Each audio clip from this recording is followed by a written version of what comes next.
அந்த பத்தோட போக எதுக்காக இது மாதிரி பண்றீங்க என்ன உங்களுக்கு அவங்க புடிங்க சார் அந்த உயிருக்கு என்ன சார் மதிப்பு வெளியூர்ல இருக்காங்க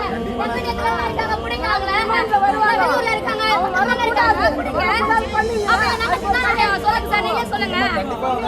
ஆஹா சார் புடிச்சிட்டு வாங்க அப்புறம் என்ன வாய்ப்பில்லை எனக்கு தேவையே இல்ல அப்படியே போறோம்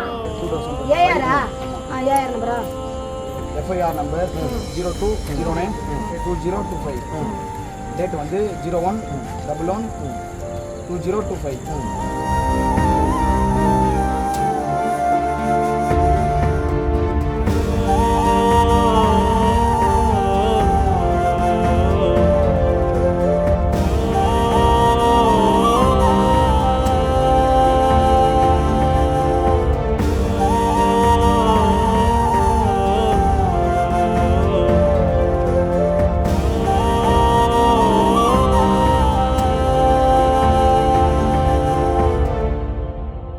சொன்னா எப்படி நான் உங்ககிட்ட எல்லாம் மீறி நான் பழகினே நீ கல்யாணம் பண்ணிக்கிற நம்பிக்கை தானே நான் உங்ககிட்ட வச்சேன்னு சொல்லி அந்த பையன் கிட்ட அந்த பொண்ணு போஸ்ட் பண்ணி கேட்டதுக்கு அப்படியெல்லாம் நான் பண்ணிக்க முடியாது எங்க சித்தி வந்து என்னால வந்து ஒழுங்கு வந்துட்டு போக வேண்டியதானே நான் உங்க சித்தி வந்து சித்தி இருந்த மாதிரியும் அந்த பையன் சொல்லியிருக்கான் அப்ப அந்த பொண்ணு இருந்துட்டு உங்க சித்தியை கேட்டா என்ன லவ் பண்ணேன் அப்படின்னு அந்த பொண்ணு கேட்டிருக்கு இல்ல நான் சித்தியை கேட்கல எனக்கு விருப்பம் இருந்தா நான் லவ் பண்ணேன் ஆனா எனக்கு விருப்பம் இல்லை நீ என்னை விட்டு விளையுது முனுக்கும் எனக்கும் செட் ஆகாதுன்னு அந்த பையன் சொல்லியிருக்கான் செட் ஆகாதுன்னு இப்ப சொன்னா எப்படி எல்லாமே நான் பழகிட்டேன் இந்த எல்லாம் மீறி பழகிட்ட பிறகு செட் ஆகாதுன்னு சொன்னா எப்படி எங்க அப்பா எல்லாமே எங்களை வளர்த்தாங்க ஒழுக்கமா தான் எங்களை வளர்த்தாங்க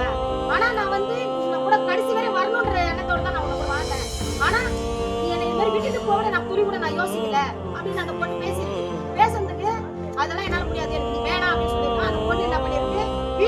என்னுடைய பாப்பா கிட்ட பேசிட்டு இது எனக்கு கூட மன கஷ்டமா இருக்கிற மாதிரி இருக்குன்னு ஒரு மாதிரி சோகமா சொல்லிட்டு பாப்பாவை கோயிலுக்கெல்லாம் கூட்டி போய் ஆறுதல் பண்ணிருக்கான் சமாதானம் பண்ணி பேசி சரி ஒண்ணு இல்ல சரி நான் ஒண்ணு இல்ல நான் வீட்டுக்கு போறேன்னு சொல்லியிருக்கான் அவங்க வீட்டுக்கு போயிட்டு சூசைட் அட்டன் பண்ணிருக்கான் ஆனா கைப்படே ஒரு லெட்டர் எழுதி வச்சிருக்கான் இந்த மாதிரி வந்து முழுக்க அந்த லெட்டர் வந்து எங்க கிட்ட இருக்கு